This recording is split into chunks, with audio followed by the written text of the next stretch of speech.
Welcome, everyone, to your Friday live stream. I'm Peter Dunn, Pete the Planner, and this is the show. Wow, it's like I had a glitch there. I couldn't even say the word planner. Dame, welcome to the live stream. How are you, buddy? I'm feeling good. It's Friday. You're not a coffee drinker. How many Diet Cokes have you had this morning? Zero. Or are you're only doing the Diet Cokes when you're in the car on the way to Indy or something from McDonald's with a crunchy ice, correct? It's a little bit more disciplined than I care to think. Okay, so what's the current weekly Diet Coke count? Weekly? Yeah, weekly. 7 days, if you want to take it that way. It's probably averages a little less than one a day. Okay, that's not bad. I'm at about 3 cups of coffee and an espresso per day. Ooh, okay. Yeah. Yeah. I drink the espresso at a high counter and I go, and I stir it a little bit, things like that. Hey, everybody, welcome to the live stream every Friday at noon Eastern. Damian Dunn and Peter Dunn, no relation. Show them the t-shirt there. We're not related. We really aren't. We do our live radio show, which actually isn't live. It's recorded. It plays on various radio affiliates across the country on the weekend. So you get to see it before everyone else. And in fact, you get to participate in the show. If you're watching there on YouTube, you can comment and it will pop up in our feed and we can see it. And if you are on Facebook, you can also comment. And when you comment on Facebook, we can make you part of the show. We can answer your question on the fly. Let's say you have an amazing financial question that you want answered like right now. Well, we're not going to answer it in the first segment. What we might do during the break is Dame and I might say, you know what? Let's just make that part of the show and throw off to the side all of the pre-planning that we've done, which is like 75 seconds of our time. In future episodes of this show, we are going to bring you on the show so you can be on the radio show with us via this feature. And so you can ask your question and we can weigh in on your financial lives. We have 3 things we're going to hit today as of yet. Those 3 things are, we have got a major credit repair question from a person who had good credit and now doesn't. We have a person who has a really good question that I think people are afraid to ask a question about retirement income. There's a lot of questions in the world that Damian and I are in that people just get afraid to ask because it feels like a dumb question, but it's actually a great question a lot of people have. And so that's that. Then the third one is going to be awesome. Homeschooling and the economics revolving around homeschooling in the face of a pandemic. So we will hit that in the third segment. Let us know you're out there. If you are joining us on Facebook this morning, well, there's our good friend Jameson down in Tejas. That's sort of Spanglish for Texas. Good day, guys. Longtime listener, first-time Facebook watcher. Hey, Jameson. Jameson's got a cool son who was into investing a few years ago. I wonder if he still is or not. Do you remember this, Dame? Yeah, I think I sent Jameson an answer, if I remember correctly, or maybe some input on that very topic. And as always, Daniel says hello. Goodest of days, Duns. Oh, very goodest of days to you, Daniel. All right, so let's get started on the show. I keep adding bells and whistles to this thing as I about rip my mic cover off there. So you have to understand I'm a little frantic when we start this thing because it's like the man behind the curtain. So, all right, Dame, here we go. In 3, 2, 1. This week on the Pete the Planner Show, we answer your money questions, hear how the show works. You go to askpete@petetheplanner.com. That's askpete@petetheplanner.com. You just enter that email address into whatever device that you feel would work for that. Don't try a typewriter. And we will answer your financial question. Joining me, as always, is Damian Dunn, no relation. He's in his studio north in northern Indiana right now. Hello, Dame.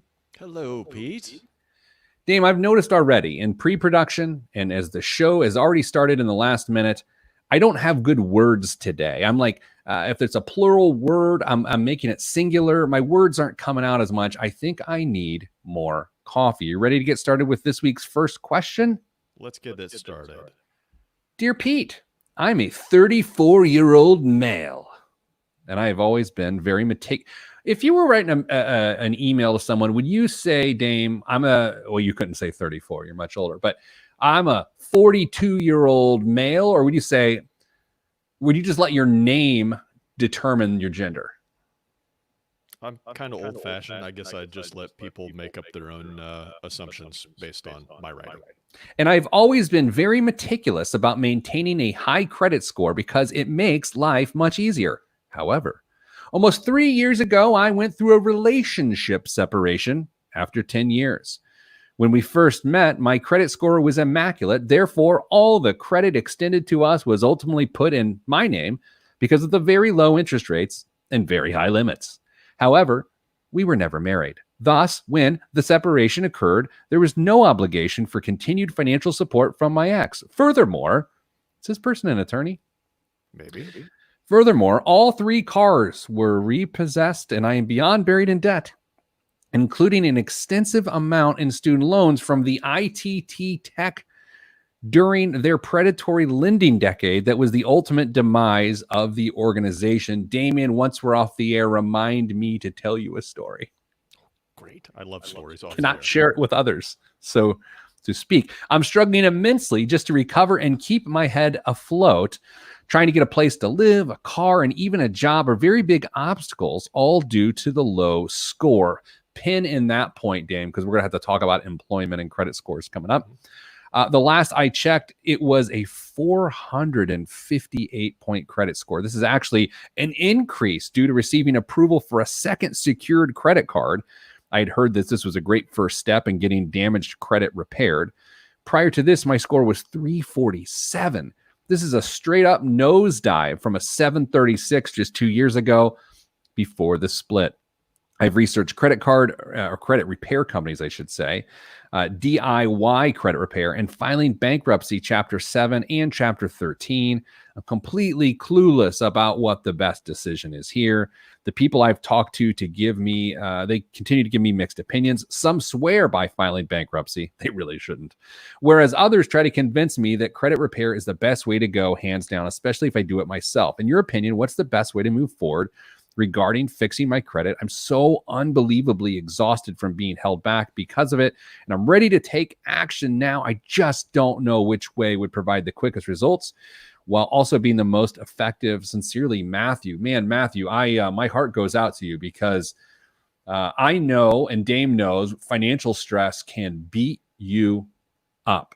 It can affect every area of your life, including your health and your fitness and your relationship. So I'm sorry that is going on. I have to say, Dame, there's a lot here. I mean, I know we just got started on the show, but this is already feeling like a 2-segment question the more I think about it, but we'll see what happens. Dame, let's start with credit affecting employment. How much do you see this happening, and how big of a deal is this?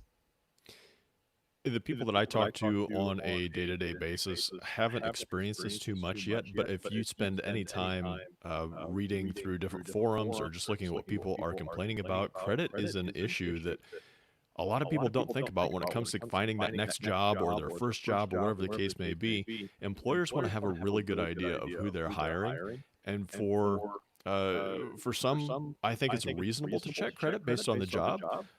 Some employers are looking for every rock they can turn over, though. And if you've got a bad credit history, they may look at that as a reflection on some of the decision-making processes that you make. And it's fair or not, it's something that they do. So credit repair, or credit in general, I should say, can be really important to getting that next job.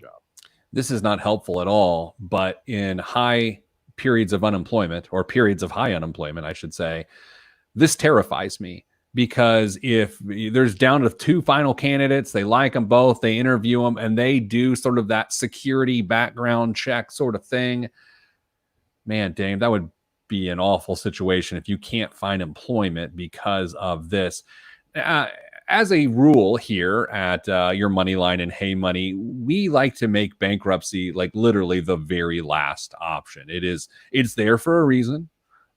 We aren't big fans of it, but it can save your financial life if you're in the right situation. Dame, I don't know, unless this person, did this person say how much debt that they have outstanding or how much cash flow that needs to change? Because for us, unless your cash flow improves significantly by filing bankruptcy, we're not big fans of bankruptcy. No, and that's kind of the big question mark that we are faced with here. We don't know very many details that would help us render a good decision for Matthew. So we're left to kind of guess. And like you said, Pete, unless the cash flow situation is going to improve dramatically, bankruptcy is not going to be a great option for you to look at. So you're left with maybe some DIY on going forward. Either way, you're not going to get a quick fix in this situation. Yeah. So by eliminating bankruptcy, that's a really good thing. It's a good positive step.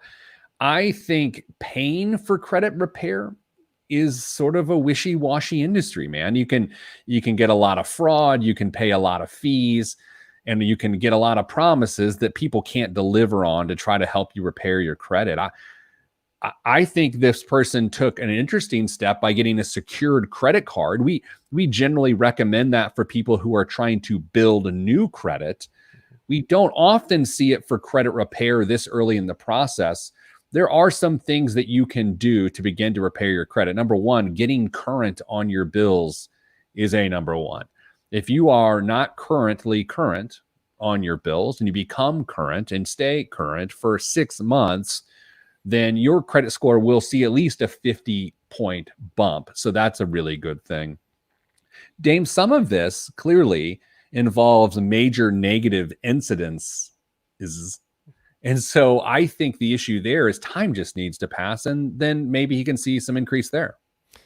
Yeah, unfortunately, I mean, car repossession, that's going to be on your record for 7 years, unless you can figure out a way to negotiate with a lender, see if they will take a settlement on that and remove it from your credit report. You got 7 years in total on the repossessions. The student loans are another interesting thing. They may not be weighing you down specifically because of what's going on. However, there may be another option. If you went to ITT, they went out of business. If you didn't transfer those credits somewhere, you can probably get that loan forgiven. So look into that. Google ITT loan forgiveness. If that qualifies for you, that could be a huge first step to getting things pointed in the right direction. You know, I was reading an article about what's going to be in the next stimulus package, which we'll talk about in current events in our fourth segment. And there was a lot of consternation around whether student loans will be in the next package or not. And then I was reading some sort of criticism of why student loans are terrible. And one of them was student loans are a problem because they're not forgivable. They're not a forgivable debt. And I have mixed feelings about that. But the reality is, if you were at a for-profit college based on some government settlements, you can find some student loan forgiveness based on a program. That's exactly where Matthew should start. So Matthew, DIY is our answer. Coming up after the break, we're going to answer a question about retirement income and more. He's Damian Dunn. I'm Peter Dunn. There's no relation. We'll be back right after this. I hate ending with "we'll be right back right after this." I don't like it. So you want a good bit of news? Do I want good news? Yeah, I have a horrible echo on Facebook. What? Different than last week. It has a reverb. It's super quiet. At the same time, the volume goes up and down. Oh, Dame. When did you find out this during the segment? About halfway in. I got a text message. And then I got a Slack just about 60 seconds ago. So did that dampen your spirits? A little bit. I was frustrated. Sorry, everybody. Sorry, everybody. But here's the thing. If I spread out on Damian's shot here for a second, look at the new camera. It looks great. Oh, man. Dame. And what's frustrating, everybody that's watching on Facebook, is I'm running two separate computers for this stream. So I've got one specifically for the video on Facebook and the audio, and I've got one separate for the radio. So we really thought that would fix the issue, just having two separate machines, but it clearly hasn't. So if anybody's a tech genius out there that might have an idea of how to fix this, I would love to hear that suggestion. All right, Jameson says we should power through, and I agree. So let's do that. Jameson, thank you. Dame, the next segment starts in 3, 2, 1.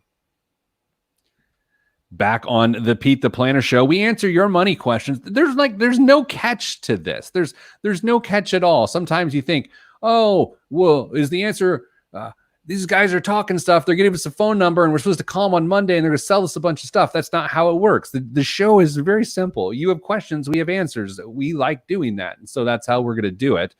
This next question comes from a person. I don't know. Lisa. This is a Lisa. Do you think it's our coworker, Lisa? I don't think she'd ask this question because she's actually smarter than the rest of us. That thought crossed my mind, but I wasn't going to go there. Dear Pete, a while back you wrote an article on how to start a retirement plan at age 50, saying $150,000 can be used to create an income stream of a few $100 a month. How does one go about doing that with only $150,000? All right, Dame. That's from Lisa. That's the question. Thank you, Lisa. So there what do you think? There are two primary ways that a portfolio is going to generate income for you. One's going to be through dividends. The second one is going to be through. Sorry, I saw a comment pop up and it threw me. Through dividends, and the second one is going to be through interest that you may earn or appreciation of the stock. That portfolio will be put together and constructed probably most likely by a professional, and they will choose investments that will fit that need for you. So hopefully the principal that you have invested doesn't get touched, so it can stay there and continue to produce that money for you year after year. Occasionally you may have to dip into it, especially if it's in an IRA or something where you're required to take a required minimum distribution. However, if it's done correctly, hopefully that principal can stay there and keep producing eggs for you going forward. And the eggs is where I was going to go. I think the best way to understand this question is to understand the relationship between a chicken and its offspring. So when it comes to retirement, I need you to think of your retirement assets as an egg-laying chicken, or better yet, a number of egg-laying chickens. And so the goal is to eat just the eggs. Why? Because if the eggs aren't enough for you, you are forced to eat a chicken. And when you eat a chicken, then you can only produce fewer eggs going forward. So the way you do this is through proper portfolio construction, like Dame said.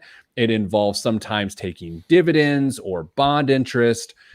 Sometimes it involves selling securities as they rise and taking that capital gain. Sometimes it involves dipping into principal, which is a fancy way of saying you have to kill a chicken. But Dame, I think a lot of people, especially when it comes to their 401k, they see this thing grow. They know it's going to be there for them, but they don't exactly know how they're going to get money out. I've seen people with a couple $1 million in a 401k just prior to retirement, and they literally had zero idea of how what was next. And it's because most of our lives were in the accumulation phase of our career.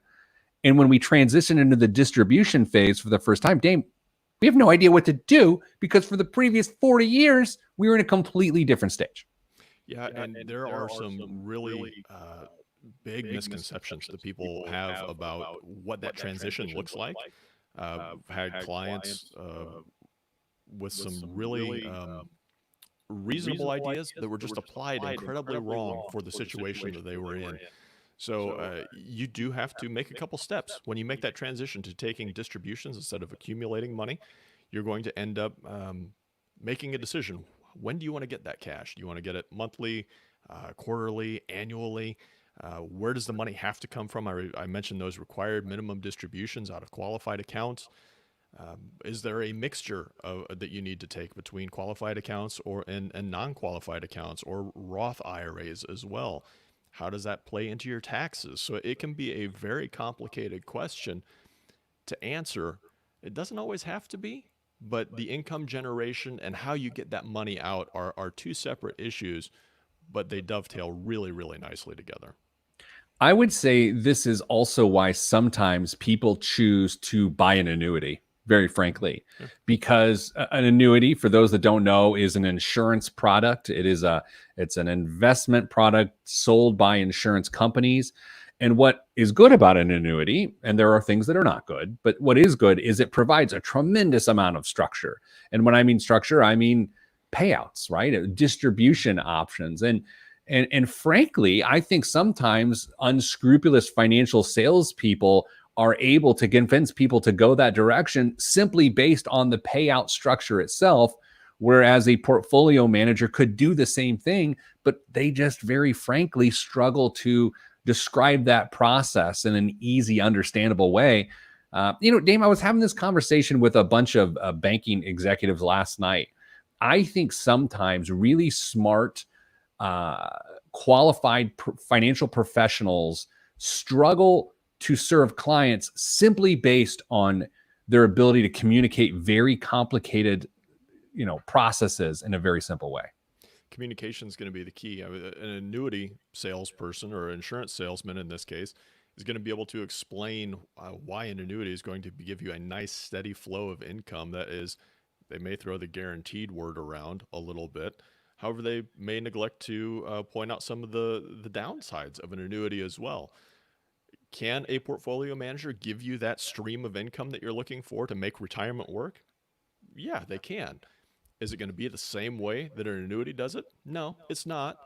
Uh, but there are pros and cons to each side. So if you are a more risk averse type of person, annuity might be the way to go. If you're willing to take a little bit of risk and maybe get a little bit of upside and retain complete control of your assets, portfolio manager is probably the solution for you. So there's not necessarily a wrong answer there, Pete. At least I don't think so. You just have to make sure that you're aware of the pros and the cons of each approach and be good with it. And then go home, get a great night's sleep because you're going to be okay. I'm going to ask myself and you a dumb question, which I may or may not know the answer to. I think I know the answer to, but you'll know it. Okay, so we all are familiar with target date funds or lifestyle funds where with your employer, you invest all of your money in this. It is managed based on your retirement date. And let's say, Dame, I get a 2020 fund, meaning I believe I'm going to retire in 2020. Those funds, the question I was asking myself, which I've just answered internally, the question I was going to ask is, those funds themselves don't provide distribution options once you do retire. But it'd be interesting if they did, because I think it's that structure that people really yearn for. If managed money performed more like annuity distribution money, I think the average consumer would love it because there's a lot less decisions and there's a lot less possible mistakes, like huge withdrawal rates, eating so many eggs that you make your way to the chickens, which is the biggest risk in all of early retirement planning, is when you eat too much. It's been a long time since I've looked at a number of different companies' 401k enrollment forms, or when you get ready to retire, you've got all the forms you have to sign for with HR and whatnot.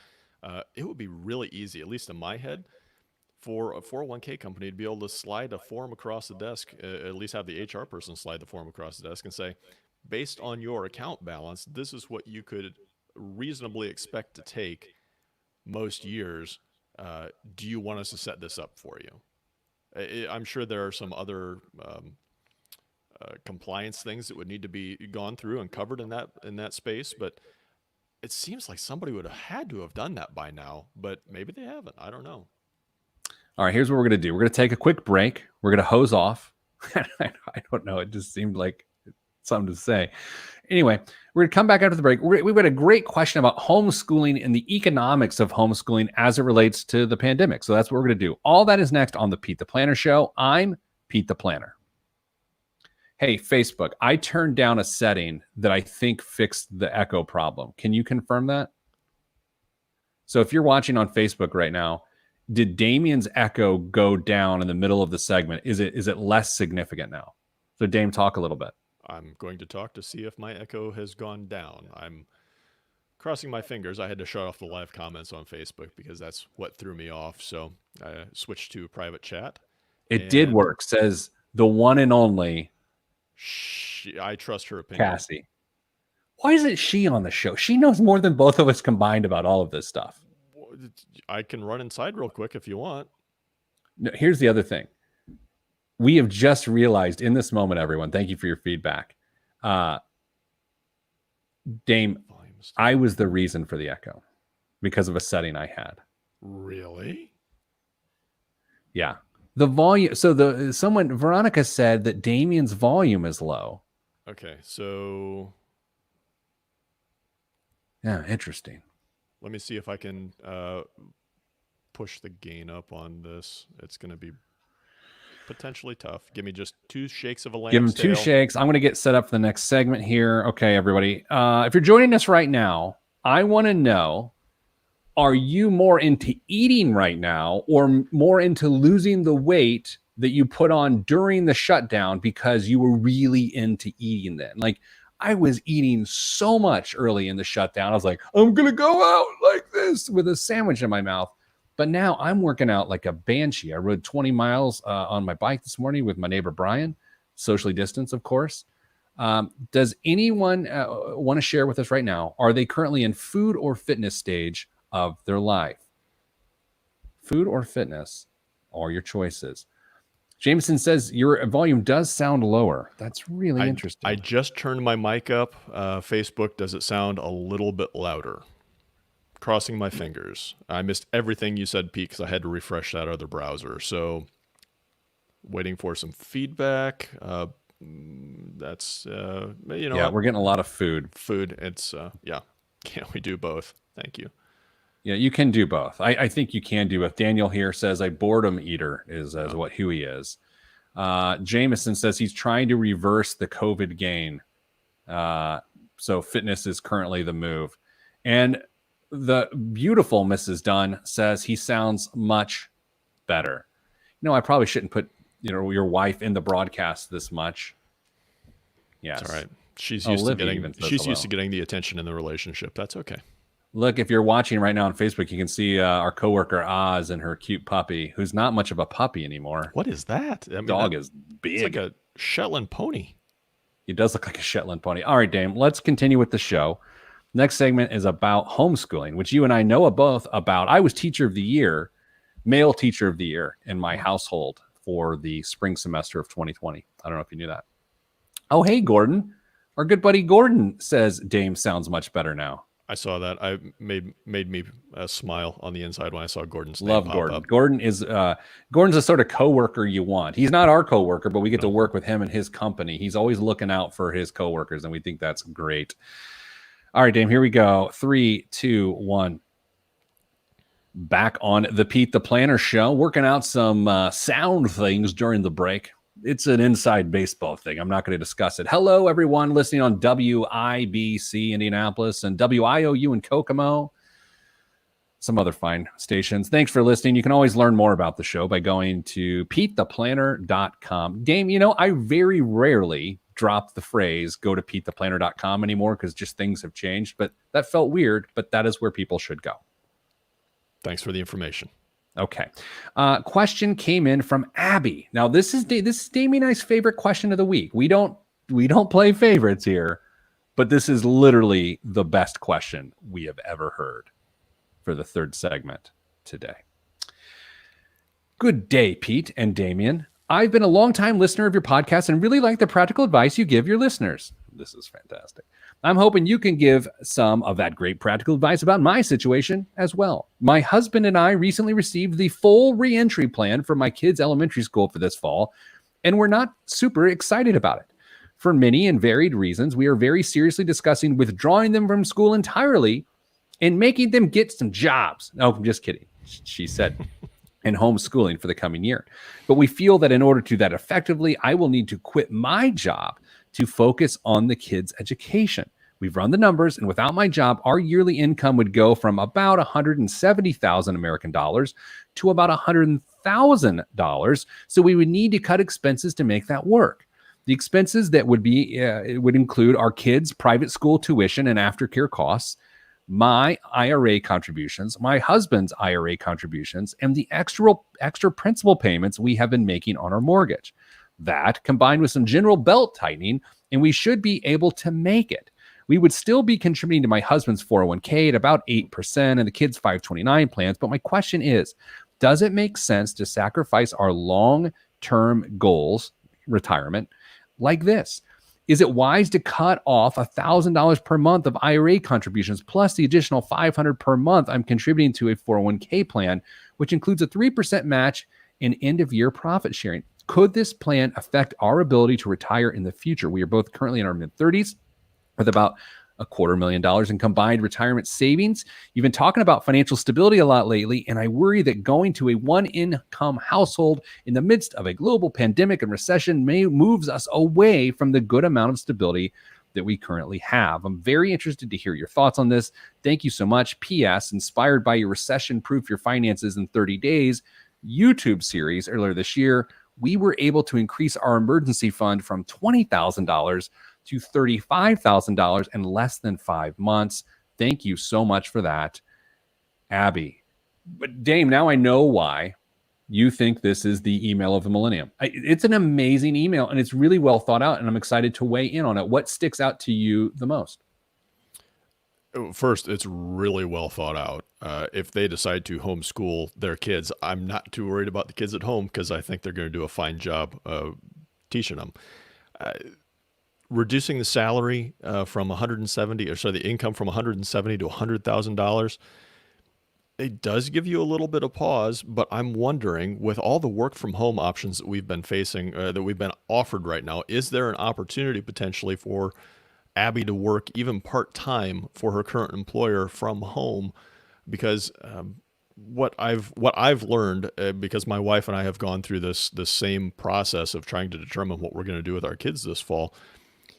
Homeschool doesn't have to be strict hours from 8 in the morning till 3 in the afternoon. In fact, it doesn't even have to be quite that many hours at all. So there may be an opportunity still for Abby to get some income and have her foot still in the door there, so that when things hopefully get back to closer to normal, something we can all be comfortable with next fall, then she can resume just as she was, and she never left the job entirely. So I would encourage her to talk through this with her employer too, and see if there's an opportunity if it's that type of position.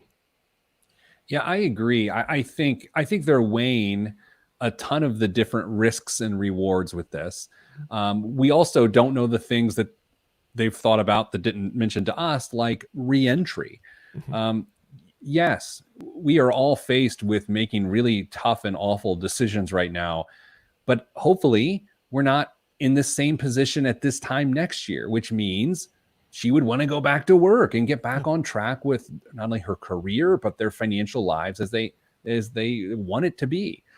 I'm okay with what we call around here a treadmill year. Like, I'm okay if you run in place for a year or two. I think a lot of parents of young children do this as it relates to daycare. Yeah, you want to raise your kids at home, but sometimes it's not financially practical. And to survive, you not only financially practical, but it's not career practical because you don't want to pull yourself out of the workforce depending on what you do. Then I think it has to do with talking to your employer, just like Damien said. Is it going to be an option? And hopefully you can have that conversation in a very transparent way without spooking them, because some employers are a little bit skittish right now. And as they try to get lean and they try to say, who's on the bus with us, hopefully that's not an issue with you and that employer. Financially, I have no problem with it. I think it's a career decision more than anything, Dave. Yeah, looking at the numbers that she provides, the retirement contributions do go down considerably from about roughly 20 grand a year to 8 grand a year. But there's a solution to that, Pete. You just push retirement out a year and you essentially just reset the clock. So if you feel strongly enough that you want to keep your kids home because you're not satisfied with the plan, there's an option for that. You just push retirement out a year. Maybe you can make up the time with some contributions or some good markets in between, but there's an idea or a way around that one for retirement. The 529s, you're still taken care of, so you don't have to worry about losing a year there. So financially, I think you can make it work. Like Pete said, I think this is more of a career question than anything else. Yeah, Dame, for me, I fully expect several families, people on my block, people on your block. You don't have a block because you live out in but you know what I mean. People near your acreage, I don't know what to say. People are going to have to make decisions they never thought they'd have to make. And I think the sooner you're comfortable admitting that and realizing that, the better off you're going to be. Yeah. I think some people, when this thing started, didn't increase their temperature enough. No weird pun intended. Didn't increase their awareness enough of the financial situation and the reality of our world. So therefore, they weren't weighing options that they should have been weighing. I think true financial stability and true preparedness, Dame, means that you are appropriately meeting the moment. And I still think to this day, when we're recording on July 17th, probably airing on July 19th, that I'm going to say it, a majority of Americans from a financial perspective still are unaware of how impactful this moment will be on their near and long-term future. Abby is not in that group. She gets it. And I think it is a non-financial decision. And anytime you can isolate what the decision's really about, then it's easier to make that decision. I think you're doing the best you can as it relates to your kids' health and their education, the safety of your family. Finance is not an issue. It's a career decision as far as I'm concerned. Totally agree. This is a conversation that I said my wife and I have had. We've actually made our decision. I don't know if the show's the place to do that official reveal, so we won't. But you're right. There are a ton of families that are going through this. They're making the same calculated decisions. And even if they don't realize, to your point, Pete, what a moment this is for their current stability and their long-term stability, I hope they find out really quick, because there are some decisions here that will impact them and potentially their families for a long time to come. What do you think? We got about 30 seconds left, Dame. What do you think about backing down on the 529 contributions and then increasing the 401k contributions? Or do you think that's just an unnecessary tweak? Because what do you think? I don't know. I'm already disagreeing with myself. I'd probably keep it as is. I keep it as is. Like I said, they can always try and catch up later if they get some bumps in salary, but I think they're all right. All right. Is this the third segment? I'm having so much fun today. I don't even know where we're at. So coming up after the break, the BWOM, the biggest waste of money of the week, and some current events. We're going to talk about what's going to be in the next stimulus bill. All that's next on the Pete the Planner Show. I'm Pete the Planner. All right, Dame, I feel like we have worked out the sound issues for the most part. I don't know. I quit looking at the live comments. You and I talk a lot about trusting people's judgment. Yeah. That last emailer is the classic example of just the thought that went into that email. Whatever they do is going to be fine because they think. They're just not going to get emotional and make a weird decision. We should have asked her to follow up with us in 3 months. Oh, we blew it. All right, I'm going to come back after the break and say that. Okay, I have to do some tweaking. It'll take me like 20 seconds here. I'm going to start a new segment, and we are going to also, everybody, if you're watching on Facebook or YouTube right now, you're going to get to see the BWOM. How exciting is it? You will get to see the BWOM. I just have to make a few adjustments here. Do you remember the movie Johnny Dangerously, Dame? No. No, you don't? No. Okay. Well, whatever I'm going to say next doesn't matter. So I'm not going to go any further. For those watching on Facebook and whatnot, an amazing movie. This woman just walked by with a baby carriage, and it just reminded me, like an actual old school baby carriage, and it reminded me of a scene from Johnny Dangerously, but I'm not going to. Anyway. Okay. Dame, this is what I'm looking for here. Everyone, you're doing great. You're doing great. Hang in there. Okay, here we go. All right. I'm going to have to go. It's all right. Okay. Next segment in 3. Oh, boy. I know what I want to do. I just want to see if it can happen. There it is. Okay. New segment in 3, 2, 1. This week's biggest waste of money of the week right here on the Pete the Planner Show is... All right, Dame. Are you ready for this? Yes. Are you excited? Yes. Do you think I'm pausing and installing so I can get my technology right? Of course. Dame, this week's biggest waste of money of the week is a robot lawnmower. That's right, a robot lawnmower. Here's the thing. It's called the Toady. It's an autonomous lawn robot. Robotic lawnmowers are nothing new, but nearly all of them require you to lay down a perimeter wire so they know where to go. Toady, Toady is different, combining AI smarts, is that Allen Iverson, with a 4K camera to see the yard and know where to mow and where to not mow. Its sustainable 3D printed body is mostly made from cornstarch.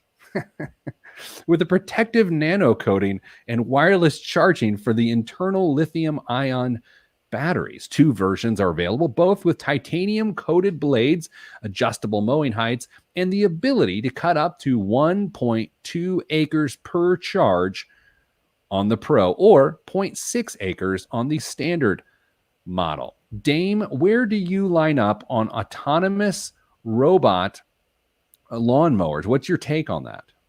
I haven't seen one that's done a good job yet, and some of the ones that I've seen just take some random pattern all over the yard. It's kind of maddening to me, honestly. So I'm not a fan. Not a fan. Well, the price for this robot is just under $2,500. So that is not going to work for me. Dame, I enjoy mowing the grass. I have an 1/8 of an acre, which is a postage stamp, and my house sits on that 1/8 of an acre. So it's just like I just do a little bit of trimming. You wouldn't believe how long it takes me to mow the grass. It's sometimes an hour or more. Why? Because my kids are really loud, and I like to get out of the house when things really heat up. And so I bail on my wife, and that's our relationship. I'm sorry, Pete. This week's current events. Dame, you sent this to me this morning. U.S. retail sales pop more than expected in June. Retail sales increased better than expected by 7.5% in June. That was on top of the 18.2 jump in May, which was the biggest gain since the government started tracking this series in 1992. The budding economic recovery, however, is being threatened by a resurgence in new COVID-19 infections and high unemployment. Dame, while this is also interesting, what I have also seen, and based on a conversation I had with some bankers last night, there was a 10% increase in consumer spending for those that received unemployment within the last few months. You mean over normal? The face I made last night when I learned that. 10% over normal? Yes. Okay, so that's a problem. Did you draw a conclusion as to, or a assumption as to why that is?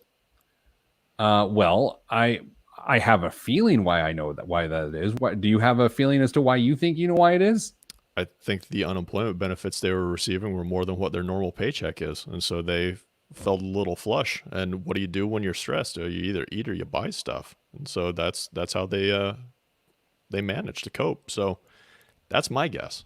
I would buy both of those arguments because I think that's exactly what has happened.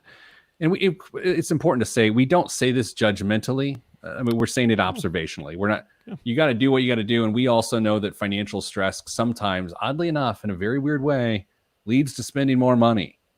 You know, when you've had a really stressful week, a lot of times your way to close that gap of stress is to go get carry out. I was going to say go to a restaurant, but I encourage you to get carry out instead of sitting in and sucking in everybody's COVID. Dame, I didn't like that phrase, sucking everyone's COVID. Did you? Could have done better. Could have done better. Let's talk about what is going to be in the next stimulus package. I've done a lot of reading and speaking about this topic this week, so let's dig into it. Congress comes back in session July 20th, I believe. For those keeping score at home, that is Monday. And so here's what they're looking at. The HEROES Act, which was passed by the House of Representatives, is very aggressive in terms of spending, and it wants to send like $6,000 per family of 4 and pump a bunch of money in a lot of different things.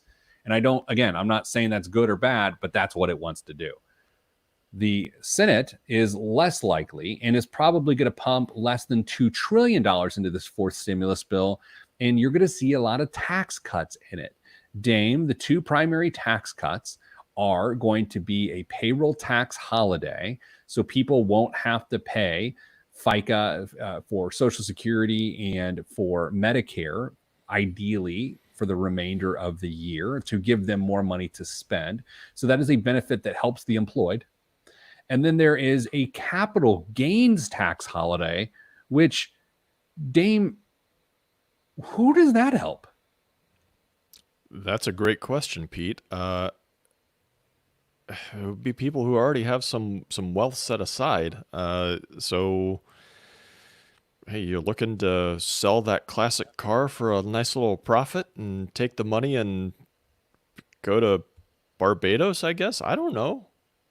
Yeah, I don't like that one. I honestly don't like, and I try this entire time. I'm trying to extend grace to Congress because, and I'm rather critical most of the time on both sides, but I feel like they're doing the best they can. But that one seems like that is just to one group of people. They're going to jam it into the bill that doesn't make a lot of sense.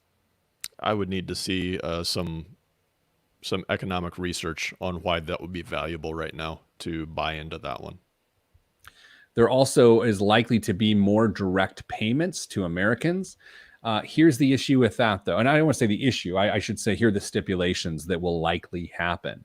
They're going to lower the threshold of income. Actually, I should say raise the threshold of income. I don't know. Here's what it means. Last time around, in order to get qualified for the stimulus as an adult, you had to be a $75,000 or less earner to qualify for the whole amount, or $150,000 as a household. They're likely to move that $75,000 threshold down to $60,000 ish, and move the household down to $120,000 for the full amount. And they're likely to pay more money to those groups of people. Where they're really struggling to, and this makes sense to me, where they're really struggling to get money into the hands of people is to get it to the right people. It was argued appropriately that the last time around, they just sent it to everyone because they didn't know what to do because it was so early and people were bleeding. Now they're trying to be a little smarter about how they get money into people's hands. Dame, my main criticism of what is about to happen next week is if they, and it goes against what we just talked about, unfortunately, if they don't get money into the hands of the unemployed, this is going to be a nightmare. Because if that enhanced unemployment benefit of $600 a week runs out in 2 weeks, then I think the economy is going to crash. Despite the fact that, as we just said, there's been a 10% increase in spending while all these people are on unemployment. Do you have any particular criticisms of the bill, or had you read much about it to this point? I think the timing is unfortunate because, as you said, there are going to be folks who need it now, the unemployed. However, the PPP money runs out in July, and we don't know what that's going to do to the companies who were hanging on during that time period. How many more unemployed are going to be created that may not have qualified for the stimulus payment this time around, or the direct payment, I should say. And I'm sure they would really like to have it. We both know that a bank account is no sign of how desperately you need income, or cash flow, I should say. So there are some folks who may miss out on that, but could really, really use it. They haven't been able to shore up things in the last few months. So unfortunate timing. Those direct payments to consumers are unlikely to hit people's bank accounts until late August, early September. So that is worth noting. I also have to note there will be another spike in people's inability to pay their rent and mortgage in the fall, which is unnecessarily unfortunate. And also, Dame, it's important to note within this bill, there's also a PPP provision that may automatically forgive every PPP loan under $150,000, which is pretty interesting as well. That's all we have time for this week. I'm sending you good vibes because good vibes are all that's in the budget. I'm Pete the Planner, and this is the show. All right. We did a show. Yeah. I feel like we're good for not next week. Oh, special announcement, everybody. Gold Star Gale co-hosting live from Texas next week as Damien is off shirtless on the beach. No? No. That's a bad image. So Damien is going to be shirtless in a condo, and Gold Star Gale, one of the most beloved members of our team, will be here. Everyone loves Gail. Remember that show, Everyone Loves Chris? Everybody Loves Chris with Remember, it was the Chris Rock show back in the Chris day. Rock, yeah. There should be one called Everyone Loves Gail because it's the truth. She will be here next week in Damien's stead. So, Damien, any closing thoughts as we close our live stream for today? I appreciate everybody's feedback. We will strive to do better next time around. So thanks for joining us. And Pete, don't dump me because you still have a story that you owe me from the first segment. Yeah, fantastic. Jameson, thank you for your fine comments. I thought it was fun too. Thanks, everybody. Have a good weekend. Drink plenty of water and eat your vegetables and stay in school. But you can't because they're... Goodbye.